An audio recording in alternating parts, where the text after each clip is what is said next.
ng Thanksgiving celebration bilang pasasalamat sa ating mahal na Panginoon sa lahat ng kanyang mga kabutihan sa ating buhay. Kaya mga kapatid ko, ngayong hapon, you are not out of place. You are in the right place.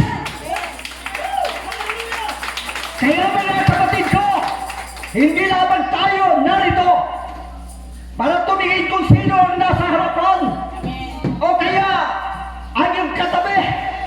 Wala pong ibang dahilan kung bakit tayo naririto.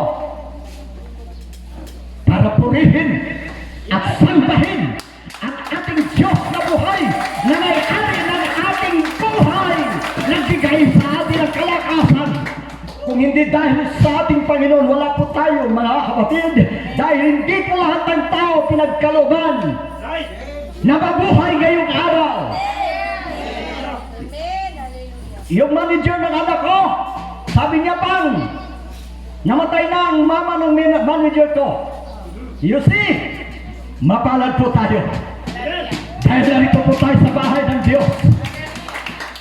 Ito po ang ating city of refuge. Ito po ang ating pahingahan sa presensya ng Panginoon. There is peace, there is joy. Hallelujah. Amen.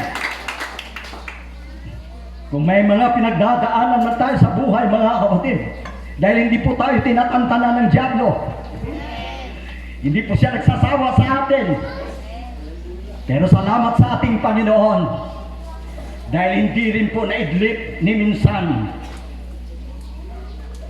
Ibinaling ng Panginoon ang kanyang paningin sa wala.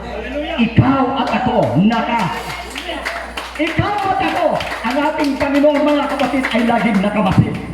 Kaya yung people, mga bata, matatanda, ladies and gentlemen, narito po tayo. Let us celebrate the presence of the Lord. Everybody say praise the Lord. God's favor. Psalms chapter 5 verse 12. Surely, everybody say surely. Hallelujah. Hindi po nagsisinungaling ang Panginoon. Kapag sinabi ng Panginoon, kanya pong gagawin. Pagka sinalita ng Panginoon, kanya pong isasagawa. Sabi niya, surely, pagpapalain ang mga matuloy. God is not a man that he should lie, neither the Son of Man that he should repent. Hath he said, and hath he not do it? Hath he spoken, and hath he not make it good? Mga kapatid, ang ating Diyos na nangako ay Diyos na makatotohanan. Diyos na hindi sinungaling. Hallelujah! Everybody say praise the Lord! Amen! Well, ang paksa po natin ngayong hapon mga kapatid, God's favor, ibig sabihin, ang kagandahang loob ng Diyos o kabutihan ng Diyos o ang pabor ng Diyos sa atin. Everybody say praise the Lord! Praise the Lord! Hallelujah! Amen! What is God's favor? Yan po ang aking mga kapatid ilalagay sa bawat kaisipan ng naririto. What is God's favor? Ang katanungan yan ay masasagot pagkatapos ng ating pangangaral. Pakiusap. Lahat ba ay nakikinig? Amen. Hallelujah. Praise God. Naramdaman ba ninyo ang presensya ng Panginoon? Ang kagandahan mga kapatid kapag ang kagandahan po pagka nagkakatipon po tayo tulad nito, hindi po tayo iiwan ng Panginoon. Dahil 18:20 ng Matthew, whether 2 or 3 are gathered together in my name, there am I in the midst of them. So ang dami natin mga kapatid. Amen. Hallelujah. Hallelujah. Sa makatuwid, kasama natin ang Panginoon. Let us all rise up one more time. Amen, amen, amen. Tumayo po tayong lahat, mga kapatid. Blessed be the name of the Most High God. Purihin ang ating dakilang Diyos. Panginoon, sa ganang aming sarili, acknowledge po namin. Sadyang wala po kaming magagawa. Maging iyong abang lingkod, Panginoon, kapos po. Limitado po ang aming kaalaman. As far as we know, that everybody is ignorant only on different subjects. You are the only omniscient God. Ikaw lamang ang Diyos na nakakaalam ng lahat ng mga bagay. Datapwat bilang tao, limited po talaga ang aming kaalaman. Not by might nor by power, but by Spirit, saith the Lord. Samahan niyo po kami, Panginoon. Samantalang ang iyong mga salita ay patuloy na dumaloy sa kalagitnaan po namin. This I pray in the name of Jesus. In the mighty name of Jesus, we commit all these things. And all God's people say, praise the Lord. Palakpakan po natin ang ating Panginoon. At bago po kayo tuluyang maupo, mga kapatid, may I see your face? Magtitigan muna tayo sandali. Amen. Para wala nang mapaglagyan ang diablo sa lugar na ito. Kamayan natin ang ating katabi. At huwag yung, tika muna, relax. Pag kumamay naman kayo, ganito po. Pag kumamay naman po kayo, abay titigan nyo naman, padaman nyo naman. Hindi yung pagkamay nyo, yung kamay nyo, sa iba kayo nakatingin. Sabihin natin, peace be with you. Okay na yan. Sige, kamayan lang. Peace, sige na.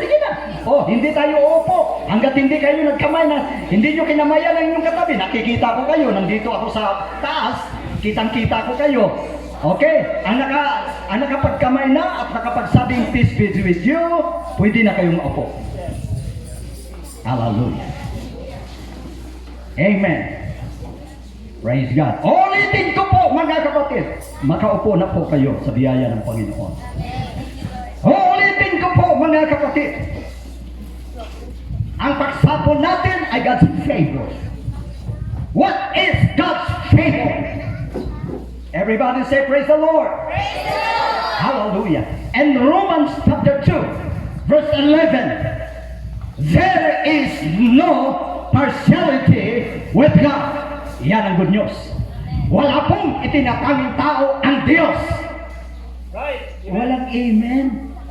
Walang itinatanging tao ang Diyos. Welcome ang lahat.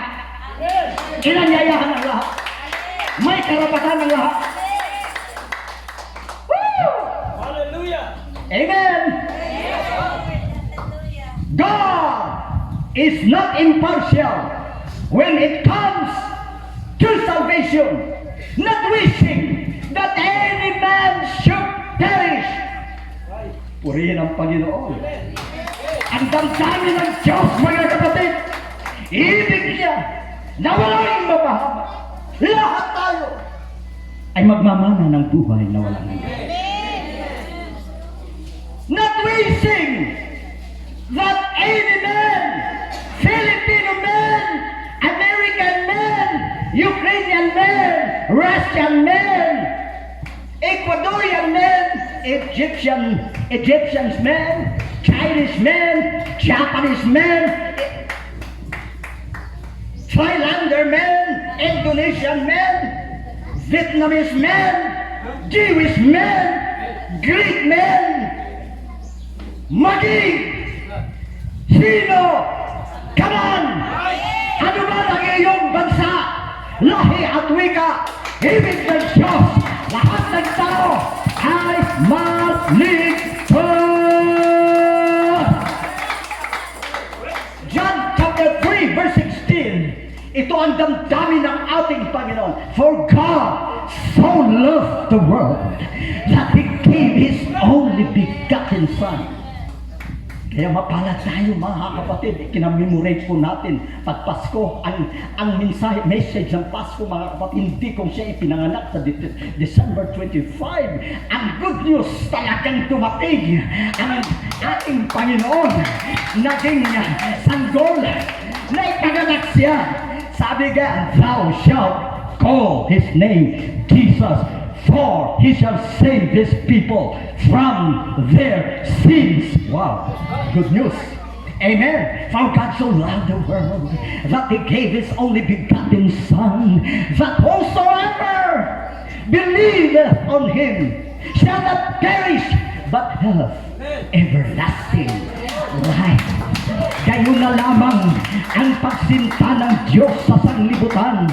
Ibinigay niya ang kanyang bugtong na anak upang ang sinumang sumampalataya ay huwag mapahamak, kundi magkaroon ng buhay na walang hanggan. Woo! Hallelujah! Kaya mga kapatid, pagdating po sa kaligtasan, ang lahat po mga kapatid ay welcome. Ang lahat po mga kapatid ay may karapatan. Ang lahat po ay nanyayahan ng Panginoon, lumapit ika kayo sa akin. At ang sino man lumalapit sa akin, kailanman hindi ko siya itataboy. Hallelujah! Dapat mga kapatid, meron pa akong dalawang bagay kasi ang dapat na bibigyan ko po ng diin pagdating po sa tinatawag God's favor. Ngayon, nalaman po natin ang katotohanan na pagdating po sa kaligtasan, lahat po mga kapatid ko ay may kalayaan. Ang lahat po ay inanyayahan. Datapot ang pangalawa, pakinggan nyo. When it comes to working with individuals for his purposes here on earth, God clearly singles out some over the rest. Now, gusto ko pong liwanagin. Pagdating po mga kapatid sa paggawa, sa pagdating po sa pagkilos ng Diyos sa isang tao para po sa kanyang banal na mga layunin dito sa lupa, meron talagang mga tao na ipinukod, meron talagang mga taong pinili ng Diyos. Everybody say pinili. Huwag muna kayong matutulog. Ako'y nagmamasid. Huwag muna kayong magpapawag. Maganda yan. Yung paypay kayo ng paypay dyan. Sa ibang banda, mga kapatid, may pakinabang yan. Dahil sino ba namang ang nakatulog na nagpapaypay? Ibig sabihin mga kapatid, gising ang inyong diwa. Amen. Amen.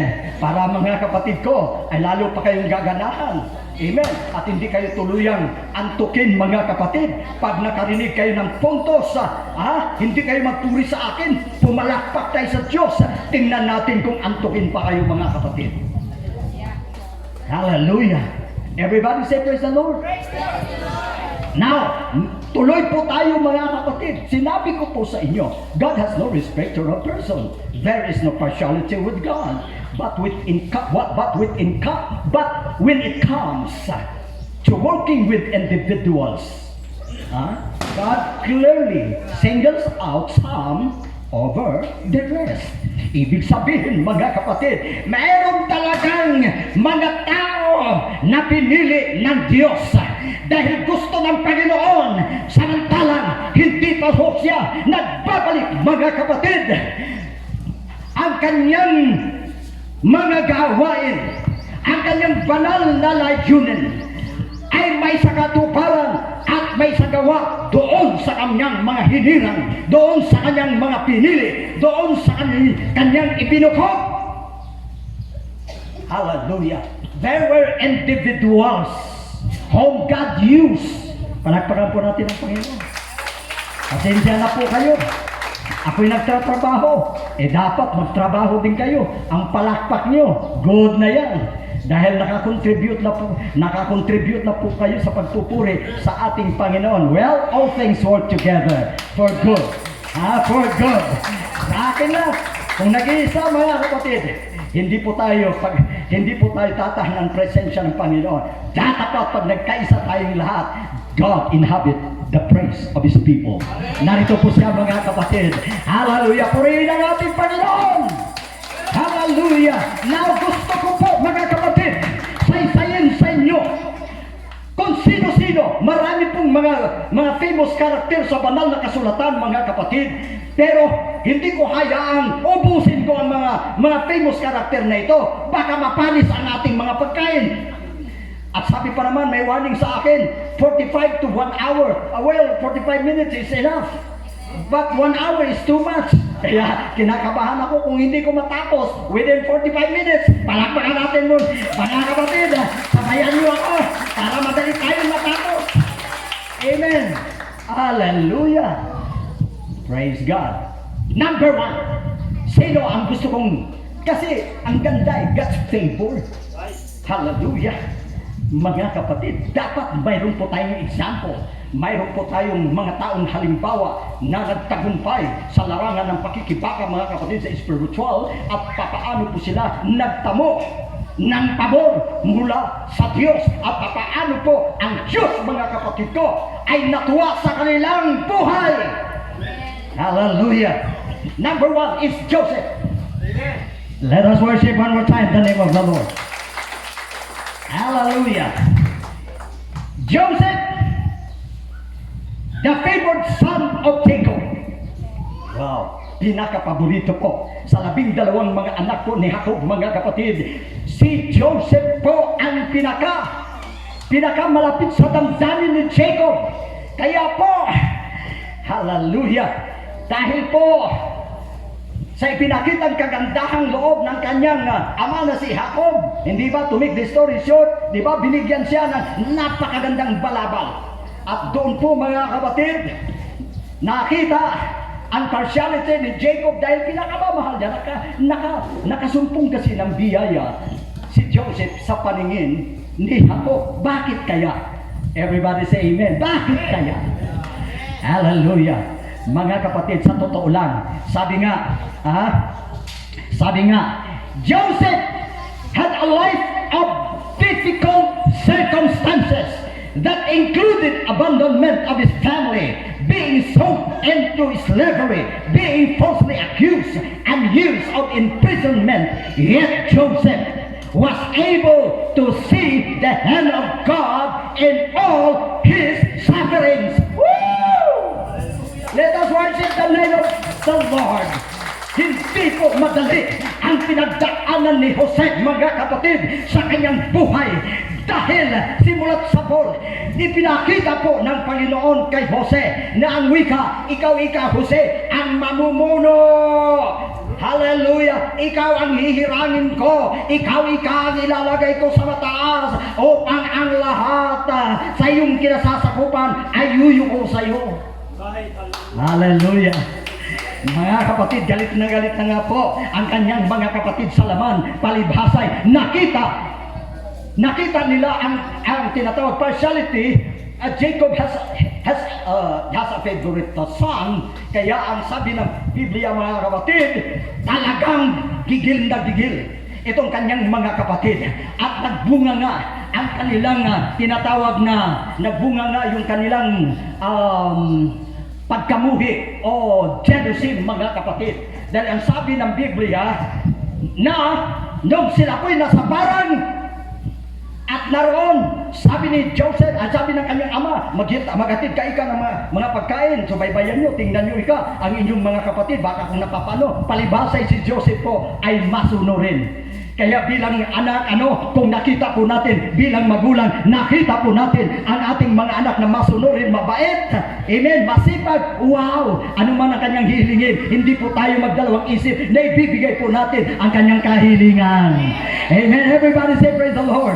Hallelujah. Kaya mga kapatid, sa kanyang pagiging masunurin, sa kanyang magulang, iyon po ang nagbunsod na ang sabi doon, siya po ay nagtanggas siyang patayin. Nagtanggas siyang patayin. Ngunit mayroong isang kapatid na nagsansala o sinaway na Nako, laman sa laman at dugo, laman sa laman at dugo sa dugo po natin ito. Huwag nating pagbuhatan ng kamay. Kundi bagkos, nandyan po ang mga Ismailita, mga traders, mga kapatid, nagsuggest ang isa pa, ano kaya kung wag na lamang natin siyang patayin, kundi bagkos mapirahan pa natin, ipagbili na lamang natin sa mga Ismailitang ito. Kaya to make the story short, mga kapatid, pinagbili siya at ginawang alipin. Ngayon, mga kapatid, ang sabi po ng Biblia, kaya napakaganda po sa tuwing binabasa ko po ang history ni Joseph, mga kapatid, hindi ko po mapigilan na ako po ay mapaiyak, mga kapatid. Sa lahat ng mga characters sa banal na kasulatan, itong si Joseph ang nakaantig sa aking damdamin. Talagang napapaluha ko at binabalik-balikan ko, mga kapatid, ang kasaysayan ni Joseph.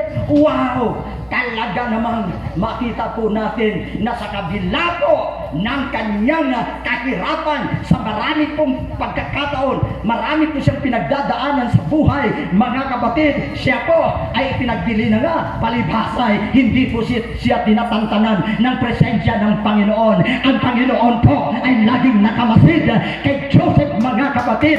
Hindi po siya pinagayaan, hindi po siya iniwan ng ating Panginoon. Saan man siya paroroon?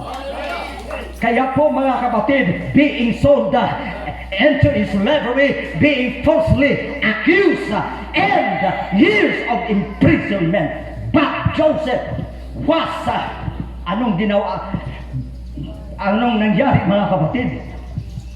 Nakita pa rin ni Joseph kung papaano kumilos ang Diyos sa kanyang buhay. At nung siya po, mga kapatid, ay nandoon na, pinayaman, talagang naging masagana, naging maunlad ang sambahayan ni Potiphar, mga kapatid, sa pamamagitan ni Joseph. Dahil si Joseph, mga kapatid, talagang nakasumpong ng biyaya sa paningin ng Panginoon. Saan man siya paroroon, saan man siya mapunta, ay pinagpapala ang mga taong kanyang dinadatnan. Saan man siya paroroon, ang kanyang blessing, ang kanyang buhay ay naging blessing, mga kapatid. Palagay natin, pambihira. Panginoon, mabait naman ako. Panginoon, sumusunod naman ako sa iyong kalooban. Bakit? Kung saan pa ako naging tapat sa inyo, hindi ako tinatantanan ni Satanas. Hindi ako tinatantanan ng mga problema. Hindi pa natapos ang problemang ito. Mayroon akong pasanin, mayroon namang tatlong mas mabibigat na pasanin. Hindi ko na ito kaya. Pero, mga kapatid, bakit nakasumpong ng pabor o kagandahang loob si Joseph, mga kapatid? Dahil sa kabila ng maraming kanyang pinagdaanan, hindi po siya nagreklamo, hindi niya sinumpa ang Diyos, hindi niya sinisi ang Diyos, hindi siya nagalit sa Diyos, kundi pagpos, mga kapatid, lalo pang pinaigting ni Joseph ang kanyang katapatan, lalo pang naging malapit si Joseph, mga kapatid, sa ating Panginoon. Kung kaya, hallelujah, dumating sa punto, mga kapatid, nung pinagpapala na po ang sambahayan ni Potiphar, palibhasay si Joseph gwapo. Mahirap pala maging gwapo. Palibhasay gwapo si Joseph, mga kapatid. Medyo ang asawa ni Potiphar medyo medyo napaibig. Hallelujah. Kayo pa man, mga kapatid, dahil may takot si Jose, isa lang ang Jose, mga kapatid, huwag po tayong kampante. Everybody say praise the Lord. Amen. Now, ang sabi po ng Biblia, mga kapatid, araw-araw sinusuyo, araw-araw pinakikiusapan si Jose, mga kapatid, para matukso, data po at palibhasay, ang Espiritu ng Diyos ay na kay Joseph. Mga kapatid, instead na patulan niya, ang ganda-ganda naman, ang sexy pa, ang asawa ni Potiphar. Pero instead na patulan niya, mga kapatid, kumarating siya ng takbo. Kaya, mga kapatid, ang problema lang, palakpakan natin dito, banda. Pay-pay na wakin kayo, pumalakpak kayo dyan. Kayo dyan, pasakilin, palakpak ka lang. Huwag kayong usap, bituin-tuan dyan, palakpak. Para madali ko matapos. Pag nakita ko mga kapatid, wala kayong gana. Mapapanis ang ating pagkain.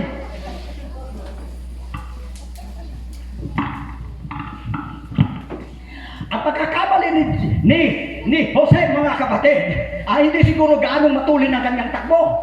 At ito namang asawa ni Potiphar, karakadaka, nadakma niya yung balaban ni Jose. Kaya instead, mga kapatid, sa kanyang konsensya, malinis ang kanyang konsensya. Pero ang sabi nga, mga kapatid, kung mayroong ebidensya, ang tao, mga kapatid, pagdating sa batas, hindi uunor kung walang ebidensya. Di po ba? Nga, nagkaroon siyang ebidensya, mga kapatid, narito ang kanyang balapal. Naku, pinagsamantalaan niya ako. Naku, itong alipin na kinuha mo. Ay, naku, kasalo sa ating pamilya dahil ako pinagtangkaan ganito ganyan. So, anong nangyari, mga kapatid? Nakita ng Diyos ang lahat ng pangyayari.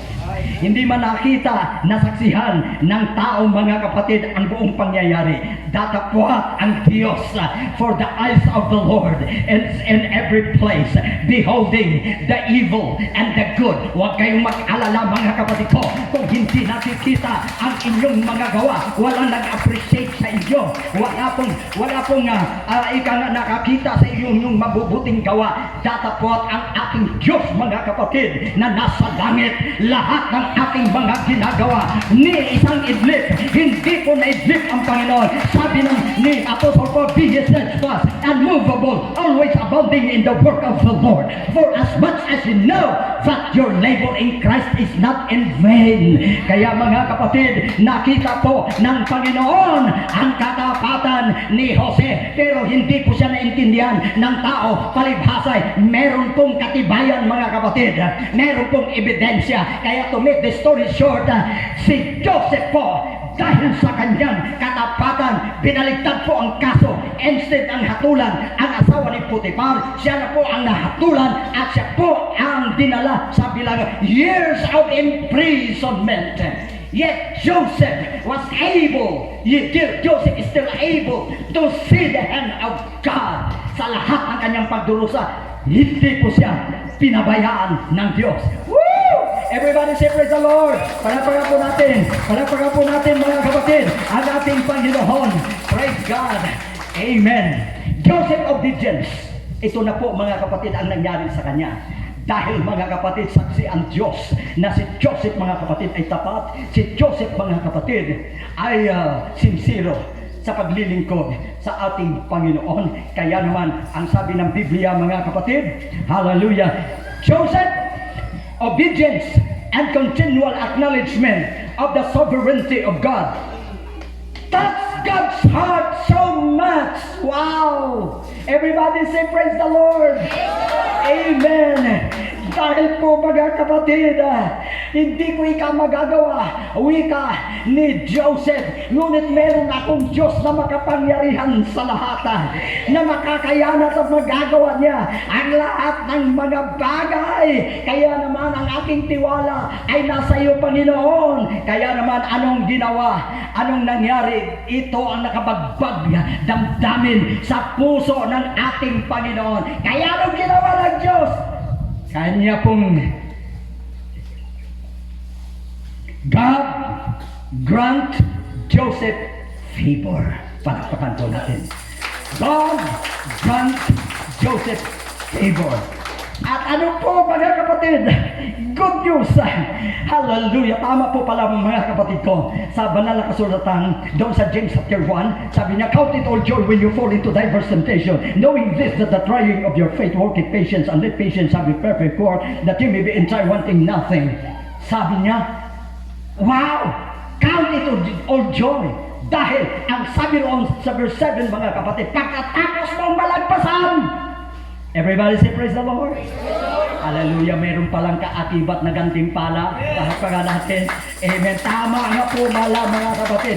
Hindi na nga po nagsisinungaling ang banal na kasulatan. Dahil sa lahat na nangyari kay Jose, palibhasa si Jose ay tapat sa ating Panginoon, loyal sa ating Panginoon. Anong ginawa ng ating Panginoon, mga kapatid? Ang lahat ng kanyang wishes, dreams come true.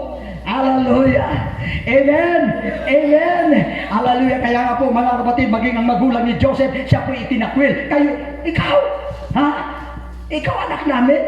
Kami, payuyukuin mo pa. Ha? Kasi ang buwan, ang bituin, ang buwan ng tang-araw mga iyumo ko, dahil ang iyon ay nag-represent sa kanyang magulang, iyumo ko, at ang kanyang mga kapatid na labing dalawa mga kapatid, yung uhay mga kapatid na nakapalibot sa kanya, siya'y nakatayo, ang lahat ng uhay na 12 ay nakayukon. At nangyari po, ayon po sa ipinasya ng kalooban ng Panginoon and the appointed time. Sa tamang panahon. God never too late and never early. It is perfect time. Mangyayari ang kalooban ng Diyos. Hallelujah! Hallelujah! Kaya naman mga kapatid, napakalaking blessing ang buhay ni Joseph. Dahil sa totoo lang, mga kapatid, meron pong nakikita sa unahan si Joseph ayon sa interpretation na kanyang ibinigay. 7 years of famine and 7 years of abundance mga kapatid. Pagkatapos ng 7 years of abundance mga kapatid, parang wala lang, parang hindi naalaala ang kasaganaan. Ang pumalit naman ay ang kagutom sa loob ng 7 taon mga kapatid. Pero because of Joseph's obedience, siya po ay naging masunurin sa kalooban ng Panginoon. Mga kapatid, nagsisisihan ang kanyang mga kapatid nung inangat na po ng Panginoon si Joseph. Ang sabi ng Biblia, promoting him to second in command of all Egypt. Wow! Second in command, hari, sunod sa mga kapatid. So on Joseph's authority, his family and all the tribe of Israel was spared during years of severe famine. Palakpakan po natin ating Panginoon. Hallelujah!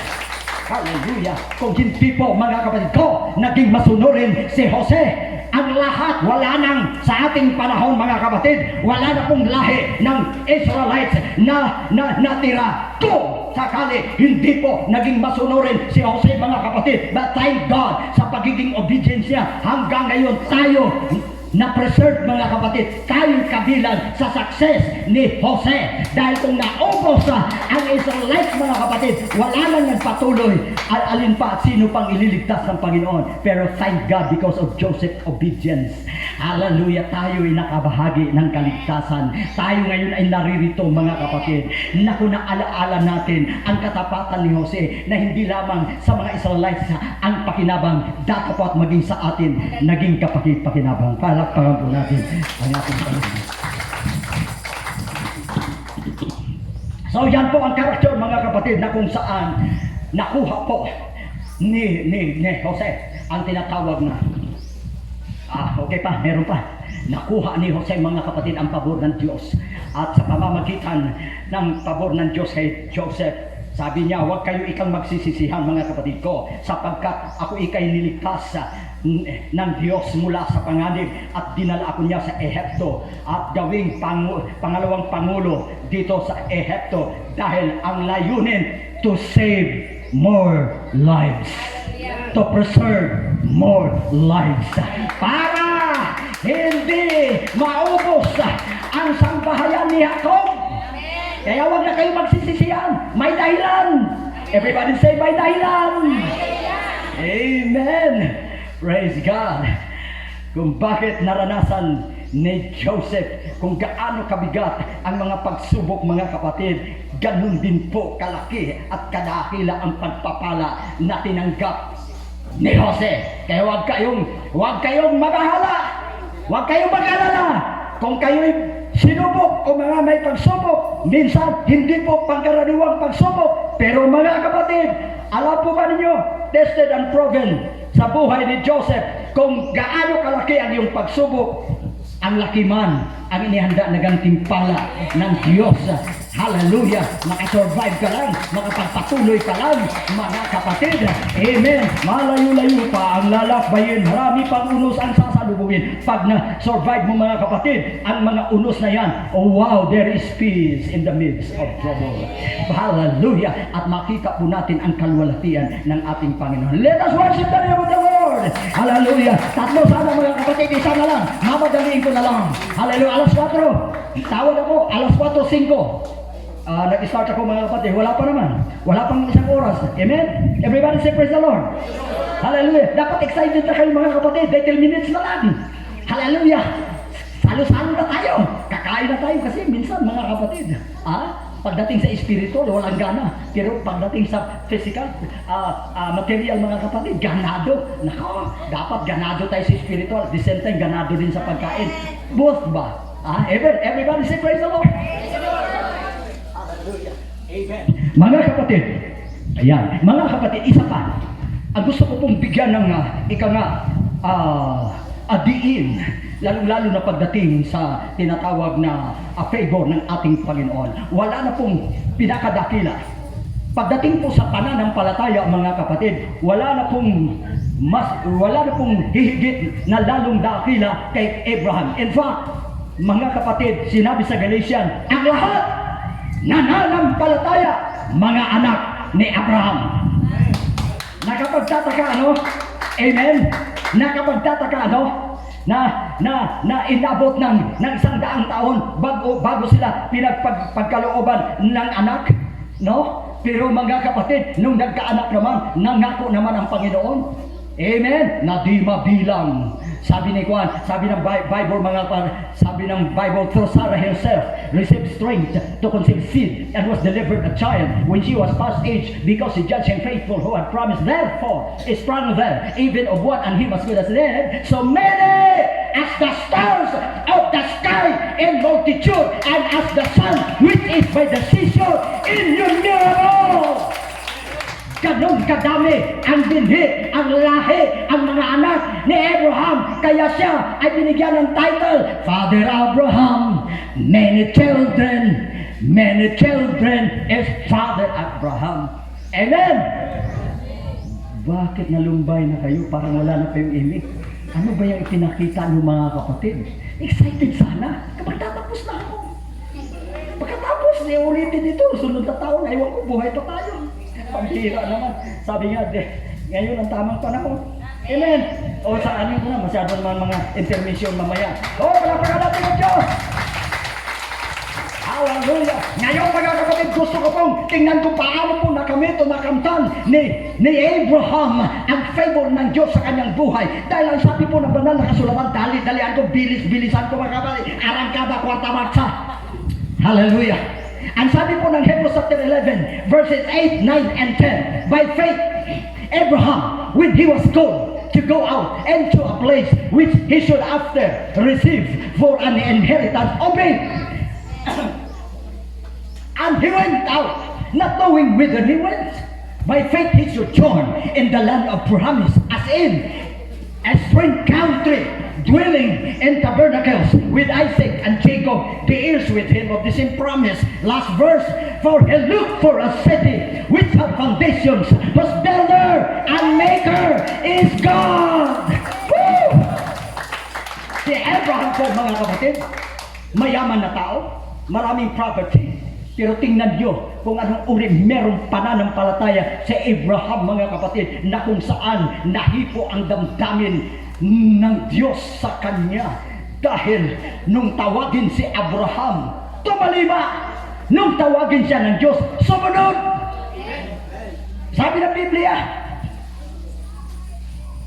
nang tawagin si Abraham, sumunod. At siya'y pumaroon sa isang sa dapong kanyang pinagmanahan, kanyang tatanggaping mana, ang kanyang tatanggaping mana. At siya'y yumaon, siya'y umalis. At hindi na niya alam kung saan siya karoroon. Basta sumunod siya sa utos ng Diyos. Ibig sabihin, pag nag-utos pala ang Diyos, kapag tinig ng Diyos ang ating narinig, huwag kang mag-alala. Because God knows best. Alam niya kung anong magaling, anong mabuti para sa akin. Dahil later on, ma-realize po natin, wow, ma-appreciate po natin kapag ang Diyos ang nagsalita at kumilos sa ating buhay. Hindi niya alam! Sumunod siya mga kapatid. Amen. At ito pang masaya. Amen. Praise God. Ang sabi roon mga kapatid, By faith, he sojourned in the land of promise as in a strange country. Siya po mga kapatid ay naging isang manlalakbay. Na isang manlalakbay sa lupang sa lupang hindi niya alam. At ang sabi ng Biblia, nagaya sa hindi niya sariling lupa. Hindi niya sariling lupa, meron siya maraming lupa. Pero dahil pagsunod niya sa tinig ng Diyos, mga kapatid ko, iniwan niya ang kanyang lupain. At doon, mga kapatid, sabi ng Biblia, mga kapatid, tumahan sa mga tolda, nakasama si Isaac at Jacob, na kasamang mga tagapagmana ng isang pangako. Pero good news, hallelujah, sabihin niyo good news. Kapag ka sumunod pala tayo sa kalooban ng ating Panginoon, mga kapatid, mas lalong mainam, mas lalong mabuti ang ating kahihinatnan, mas lalong magandang buhay ang mangyayari po sa atin. Meron po tayong buhay na payapa, mayroon po tayong buhay na maligaya, at the same time, mga kapatid, mayroon po tayong satisfaction and contentment sa buhay. Hallelujah. And the last verse 9, mga kapatid, for he looked for a city without foundations, whose builder and maker is God. Wow! Ang mga tahanan dito, ang mga gusali, ang mga iniwan niya, mga kapatid, sabi ni Apostol Paul, ang lahat na nakikita ng mga mata ay pansamantala. Tatapot ang mga bagay na hindi nakikita ng mga mata ay walang hanggan. Kaya, mga kapatid, buo ang loob, buo ang pananampalataya ni Abraham, na kahit na mawala yung kanyang mga property, mawala yung kanyang mga ari-arian, yung kanyang lupa, mga kapatid, bibigyan naman siya ng Diyos. Ano ang sabi ng Diyos? Sapagkat inaasahan niya ang bayang may kinasasaligan na ang nagtayo at gumawa ay ang Diyos. Hindi masisira ng lindol, hindi matatabunan ito ng tinatawag na pagputok ng kanlaon, pagputok ng mga pinatubo, mga tinabunan ng alin. Ano yun? Ano yung tumabon? Lahat. Hindi masisira ang atip, hindi maluluma, hindi po mapaparang. Dahil ito po ang tinititigan ni Abraham. Sabi niya, wow, pag sumunod ako sa Diyos, Panginoon, salamat po. Dahil ang iyo pong inilaan, inihanda mo ika sa akin, hindi yung bahay na nasisira ng anumang kalamidad, kundi ikaw, hindi tao ang nagtayo, ikaw ang gumawa. Hindi kailanman mapaparam, hindi kailanman masisira. Hallelujah, hallelujah. Everybody say praise the Lord. Amen. In Hebrews chapter 11, verses 16, 17, and 18, ito po, mga kapatid. Okay, tapusin ko na ito. May nagsinyas na. Time's up. Okay, isa na lang. Everybody say praise the Lord. Gumising na kayo. Pakiusap. Huwag kayong tatamad-tamad dyan. Pumalakpak na kayo. Purihin ng Panginoon. Magtatapos na tayo. At bibigyan niya tayo ng magandang mensahe. Hallelujah. Praise God. Hebrews chapter 11, verses 6, 17, 18, and 19. Ito po ang sabi ng banal na kasulatan. By faith, Abraham tried. Grabe, no? By faith, Abraham, when he was tried, offered up Isaac, and he that had received the promises offered up his only begotten son, of whom it was said that in Isaac shall thy seed be called, accounting that God was able to raise him up from the dead, even from whence he also received him. And a figure, bibigyan ko ng diin ito, mga kapatid. Grabe, bukod tangi ang pananampalataya ni Abraham. Sa loob ng mahabang taon, nanalangin sila na magkaroon ng anak, mga kapatid. Sa wakas, nagkaroon nga sila ng anak. Nung nagkaroon naman ng anak, pinakamabigat at pinakamasaklap na pangyayari na dumating sa buhay ni Abraham. Dahil ang kaisa-isahang bugtong na anak niya, yun pa ang hiningi ng Diyos. Pero kahanga-hanga ang pananampalataya ni Abraham. Sabihin natin, kahanga-hanga ang pananampalataya ni Abraham. Wow! Ito ngayon, kaya pala, mga kapatid, tingnan nyo, tingnan nyo, sa pananampalataya, nung subukin si Abraham, ay kanyang inandog si Isaac. Pagkatapos, mga kapatid, ang sabi doon, nainisip, ito ang ganda, nainisip, na maging sa gitna ng mga patay ay maaaring buhayin siya ng Diyos. Grabe ang faith niya! Kaya may galak siya mga kapatid. May kagalakan si Abraham na inihandog ang kanyang bugtong na anak dahil siya'y naniniwala mga kapatid, kahit patayin ko ang batang ito, ako'y naniniwala na ang Diyos na makapangyarihan sa lahat, meron pa rin siyang kapangyarihan na bibigyan muli ng buhay. Kaya hindi ako dapat mag-alala, hindi ako dapat matakot, sundin ko ang kanyang kalooban. Hallelujah! Kaya naman mga kapatid, ganun pala. Bakit masaya si Abraham nung subukin siya ng Diyos? Dahil po kasi sa kanyang pananampalataya, kahit na ihandog niya si Isaac, mga kapatid, meron pala siyang paniniwala na ang Diyos pwede pa rin buhayin ang kanyang anak. Amen. And lastly, before I conclude, everybody say praise the Lord. At ito lang para sa mga mananampalataya. Ang lastly mga kapatid, ang sabi roon mga kapatid, iniisip niya na kayang buhayin ng Diyos mula sa mga patay ang kanyang anak. Ano po mga kapatid ang message na gusto kong ipaabot dito? Last verse, bigyan ko pa kayo ng last verse mga kapatid. Yung tinatawag sa Hebrews chapter 5 ba yun? Na sabi niya, by faith Enoch was translated that he should not see death and was not found, because God had translated him. For before his translation, he had this testimony that he pleased God. Everybody say praise the Lord. Mga kapatid, ang mga anak ng Diyos, pinangakuan pala ng Panginoon na mayroong pagkabuhay na maguli.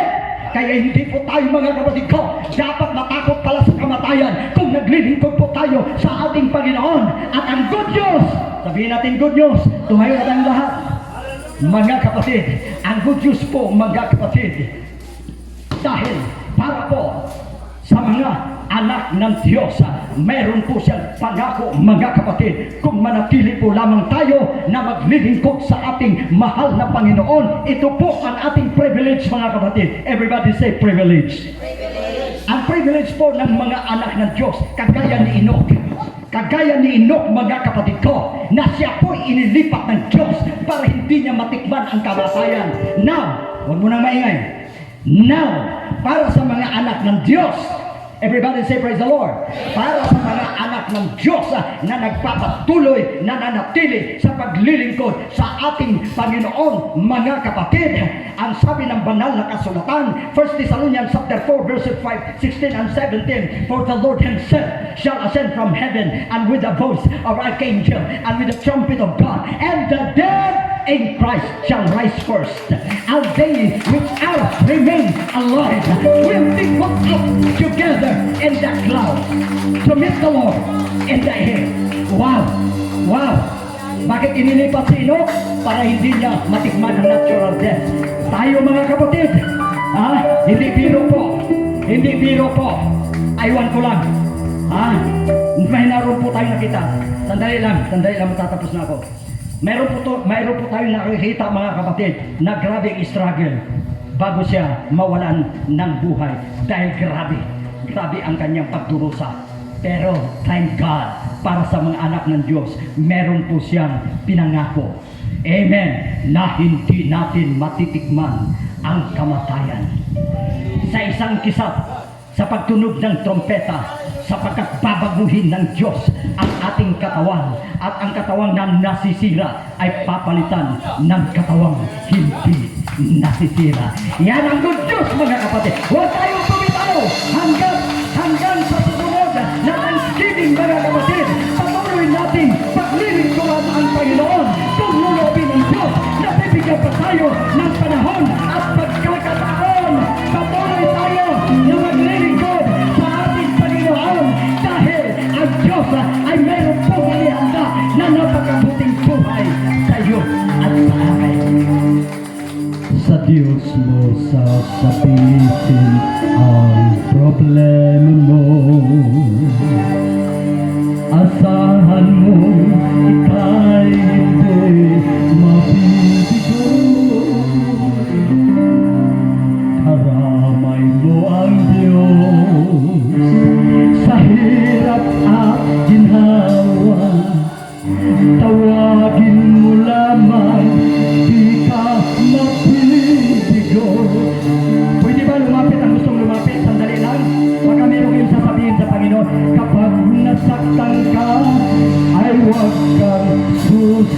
ko. Kahit may takot ka, ay huwag kang tatago. Karamay mo ang Diyos sa hirap at ginhawa. Tawagin mo lamang, di ka mapitigo. O kaibigan, no siya. O kaibigan,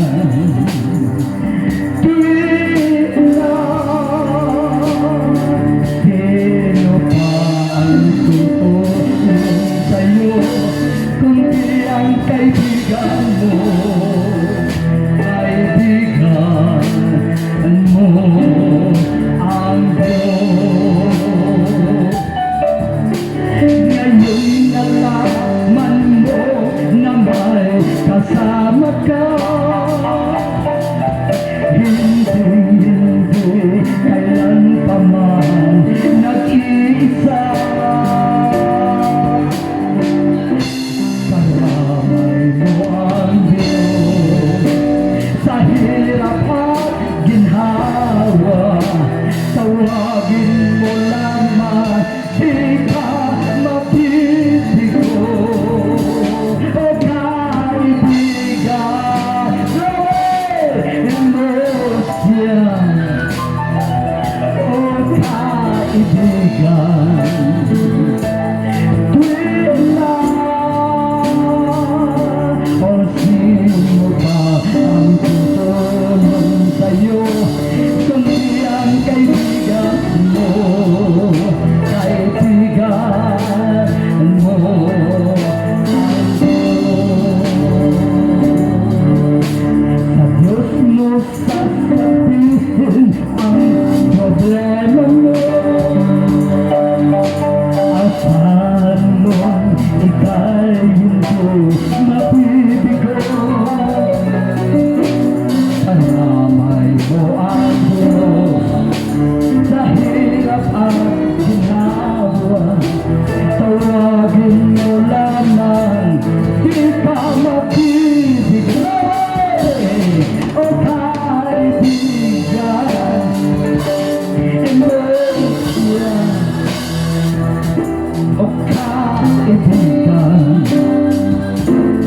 tuwing lang, sino pang tutulong sa'yo, kundi ang kaibigan mo.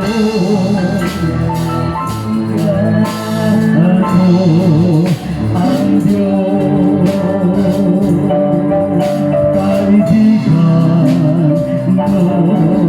ang Diyos, kaibigan mo ang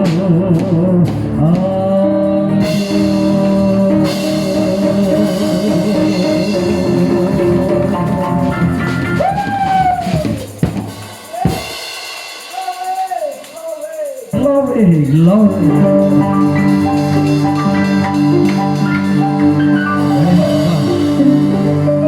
Sa pagkatapos mga kapatid, piniling ko Pastor Manuel na manalangin tapusin ang gawa. Eto, manalangin po tayo sa Priskat sa gihapon sa mga sao Diyos. Dinitaka sa kapunod Ginoo. Salamat o Diyos ka amo na bati mo presensya. Bisa paman sa dalag sa mong pulong imong alagad Ginoo.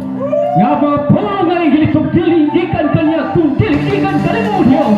Tugod ka labing gamhanan ka Ginoo. Tuburan ka sa mga butang, haleluya. Ngayon kalibutanan na amo makita karon. Tuburan ka sa dalang mga panalangin, haleluya. Musa amo ikaw pasalamatan Ginoo. Bisan paman na inikaroon nga thanksgiving o God, haleluya. Gagihiwat, haleluya. Ang pastor sa lahat Ginoo. Nga siya nalingkamot o Diyos. Nga siya matinunaanon nga na ganimo o Diyos. Aron ipakita, haleluya. Ang iyang kinabuhi, haleluya. Siya nakatimon, haleluya. Sa mga karnero ni Kapita Ginoo, haleluya. Bisan gisalikoy siya sa uban, haleluya. Ang panikaw o Diyos. Wala kang magsalikoy kaniya Ginoo. Ito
kapatiran dahil very supportive po sila, nag-effort, lahat po ginawa nila for God's glory.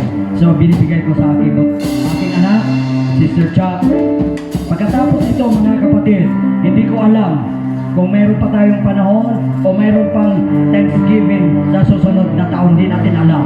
Kasi hindi natin alam ang bukas makalawa. Pero ang gusto ko mga kapatid, para may alaala tayo, pagkatapos mag-ano si Cha, bago tayo magkainan, pa-picture muna tayo dito para makita ko si Pastor Tarko, si Pastor Manuel, si Pastor Ian, sino pa dyan. Mayroon tayong remembrance. Dahil makita ko, oh, ito pa, buhay pa ito hanggang ngayon. Okay.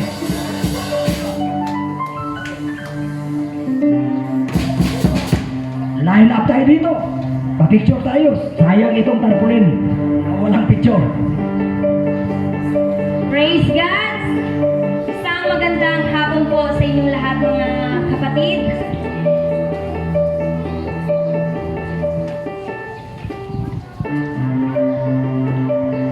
Kagalakan ko po na makita po kayong lahat. Bago po yung word of thanks po mga kapatid, magbabasa po muna ako ng isang scripture po ng ating mahal na Panginoon.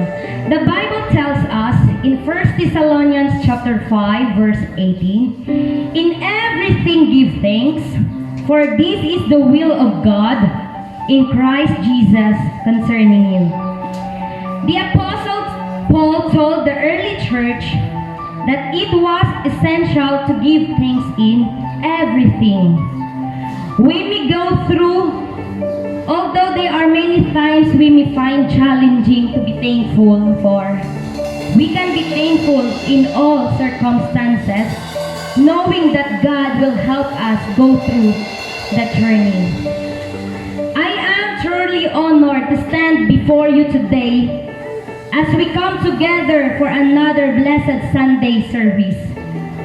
Whether you've been a part of this faith community for years, or if today is your first time worshiping with us, I extend a warm and heartfelt welcome to each and every one of you. On this beautiful Sunday, we gather not as just individuals, but as a family of believers. United in our devotion to Christ, our service today holds the promise of inspiration, connection, and the joy that comes from shared worship. As we embark on this time together, I want to take a moment to express my gratitude for your presence, mga kapatid. Your commitment to being here, to sharing in this fellowship, is a testament to the strength and unity of our congregation.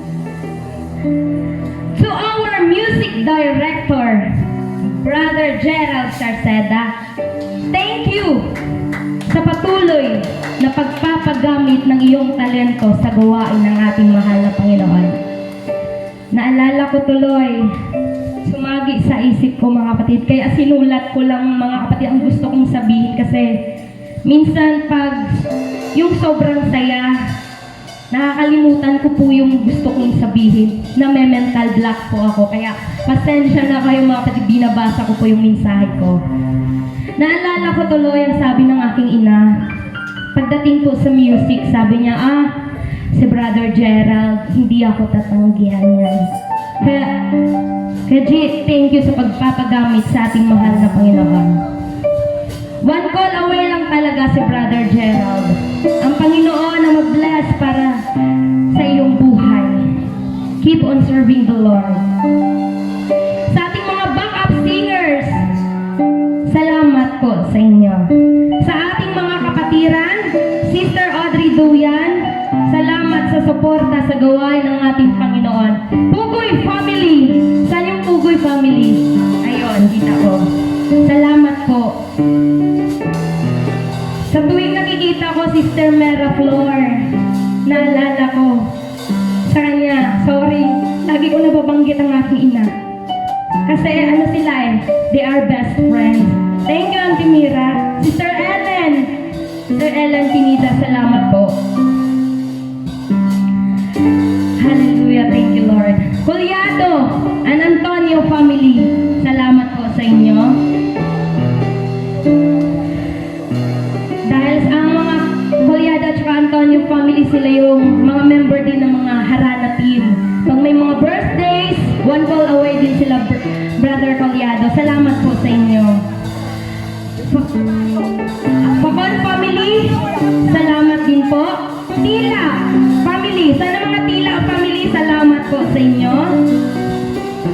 Sumantay family, Sarsada family, saan po ang family ni Sister Donna? Ay, ayun po, salamat po sa inyo, sa family po ni Sister Donna.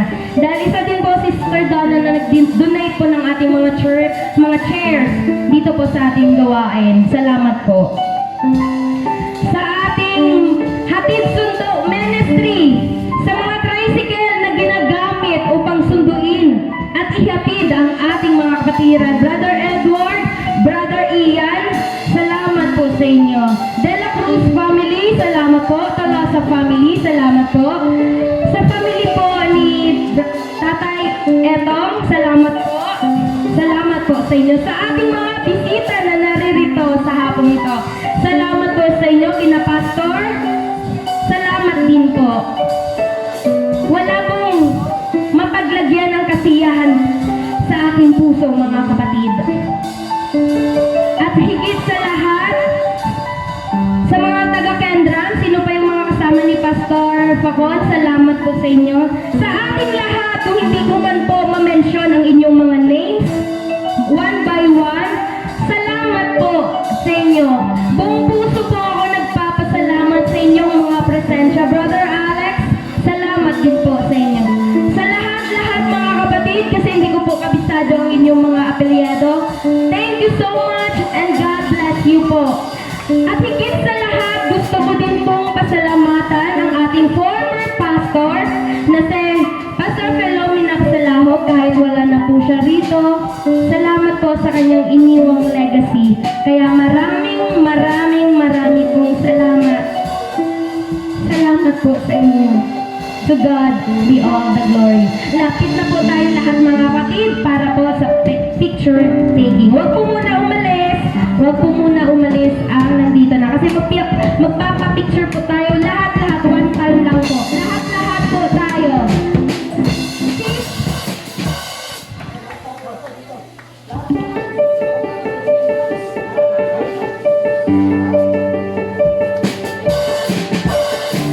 Kung hindi po kasya, pwede po dito sa taas. Ang mga boys po, pwede po sa taas. Boys po, boys. Dito po tayo sa taas mga boys. Kasi matatakot po ang halos mga boys.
Okay, ito na ang tanong. Gaano niyo po nakikilala ang inyong pastor? Siguro sa Orion Church, siguro simula nung pumunta tayo dito, almost 10 years na po tayo dito. So, bukod sa 10 years tayo mahigit dito sa Orion, sa mga other na napuntahan pa natin na places, magkakasama din po tayo. So, may kunting tanong po ako sa inyo, pero may premyo syempre mga kapatid, baka sabihin niyo tanong lang siya. Ang tanong ko una, ano ang complete name ng ating host pastor? Pwede po lumapit.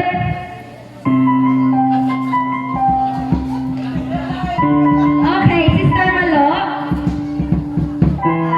Ang Dominador, ang Binatero.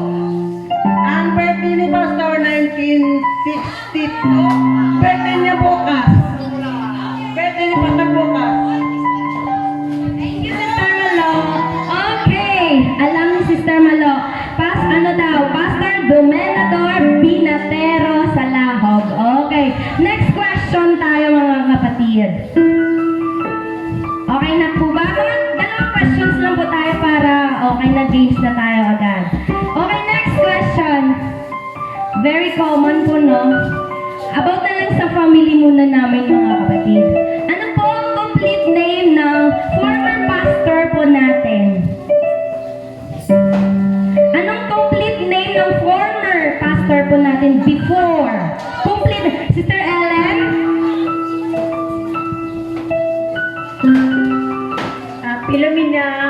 Milamina sa Lahog. Okay, thank you. For you. Okay, next.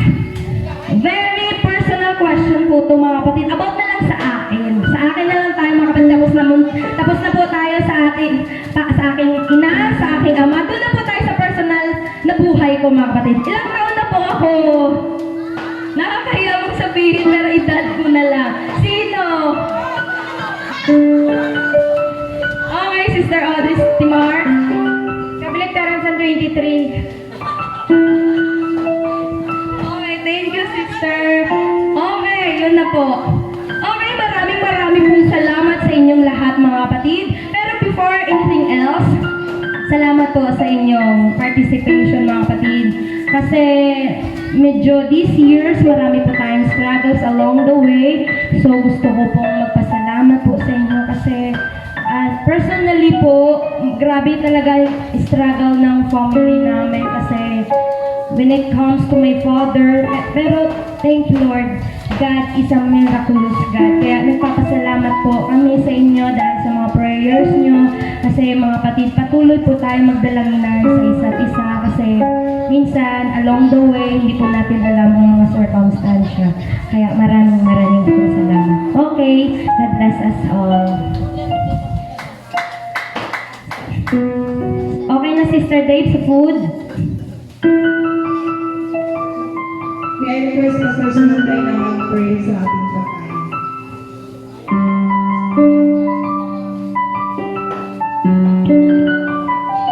Kaya tindog ta, man sa itong pag-ampo, naman kamoy mga pinggan, kuman-ini, kato na kamo dito, kaya magkuha. Kaya pagpasensya po ninyo, kauno na to, namalipayan. Taas na to atong kamot, ngadto sa Ginoo, sa pagpasalamat diha sa Dios.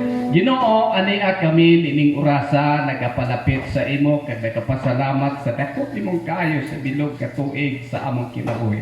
Ano man Ginoo among naagyan sa kinabuhi, anaa ka nakikuban kanamo. Dalaygon ka o Dios sa paghimo nimo sa pagsupply sa tanan nga mga kinahanglan. Kaangay sinimoong gisalusaluhan namo pagkamaayuha kini magkakaon kami uban ang kalinaw kag ang kalipay. Kinintanan o Dios among gidauman uban sa imong pagpakamaayo sa ngalan ni Jesus. Amen and amen. Okay, pwede na kamo makatito. Okay mga kapatid, ang iba kakain na po. Sino pong gustong sumali sa larong thanks at saka giving? Sino po yung mga bata? Okay. After nyo magkuha ng food, games tayo agad ha. Okay. Ang soft drinks na kami nandito. Tapos pagtapos mag-inom sa soft drinks, pwede ka ibalik na lang sa face. sa lahat.